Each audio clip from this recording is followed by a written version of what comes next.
ஏ level எக்ஸாம்னு சொல்றது நான் சொல்ல விளக்கிட்டது உங்களுக்கு. இது உங்களோட திறமைக்கு தான் 25. இது திறமையால இல்ல, படைத்த இறைவனின் உதவி.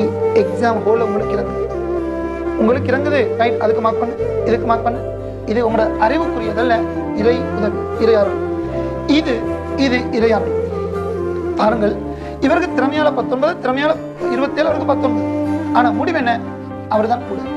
இது ஏ லெவல் சயின்ஸ்ல நான் என்னுடைய இடத்துல 30-32 அனுபவத்தை நான் சொல்றேன். சில மாணவர்கள் ஓ லெவல்ல எல்லாம் A, 9A, திறமசாலி. சில ஓ லெவல்ல ஏ கூட கண்டிருக்க மாட்டாங்க. ஆனா அவங்க மெடிசன் போவாங்க, இவங்க போக மாட்டாங்க. இதெல்லாம் எக்ஸாம் வரக்கூடிய சந்தர்ப்பம். இந்த ஒரு அம்பாறை மாவட்ட மாணவர்களே, 49வது ஆளுக்கு 29, 30 இந்த அனைவருக்கும் ரிசல்ட்ஸ் ஏ லெவல் 2A 1B.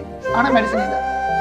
இந்த 49வது நபர் ஏதாவது ஒரு பாடத்தில் ஒரு எம்சிக்கு மேலதிகமா ஒரு எம்சிக்கு செய்திருந்தால் அவர் 29-30 கிலோ வந்திருப்பார். இந்த முறை அம்பாறை மாவட்டம். இவர் ஒரு எம்சிக்கு மேலதிகமா செய்தால் இவரை தாண்டி இருப்பார். 2 எம்சிக்கு செய்தால் மெடிசினே போயிருப்பார். பாருங்கள், ஏ லெவல்ல 2 எம்சிக்களை பெருமதி.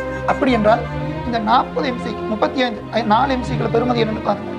அவை நான் சொல்ல விடுகிற மாணவர்களே, ஏ லெவல்ல வெறும் திறமையில மட்டும் நம்பிக்கை வைக்காதீங்க. இறையருள் நிச்சயமா தேவை. இதுக்கு நீங்க செய்யணும், படிக்கிற ஸ்கூல்ல உங்களோட டீச்சர்ஸ் கண்ணியப்படுத்துறது, டியூஷன் ஏதாவது படிச்சு கொடுப்போம், அங்கே போய் கணக்கு காட்டுறது, உங்களோட தாய் தாப்பனோட அன்பாக பண்பாக நடக்கிறது, உங்களோட ஃப்ரெண்ட்ஸோட மிச்சம் கண்ணியமா நடக்கிறது, உதவி செய்யறது, மற்றவங்க சொல்லிக் கொடுக்குறது. உங்களுக்கு என்ன தெரியுமா சொல்லிக் கொடுங்க. அவருக்கு 2 பாடம் உங்களுக்கு ஒரு பாடம் தான் தெரியும், அவருக்கு 2 தெரியும், அவர் சொல்லி தர இல்லையா, விடுங்க, பிரச்சனை இல்லை. ஆனா நீங்க சொல்லிக் கொடுங்க. இறைவன் உதவி உங்களுக்கு தேவையான இடத்துல இறங்கு.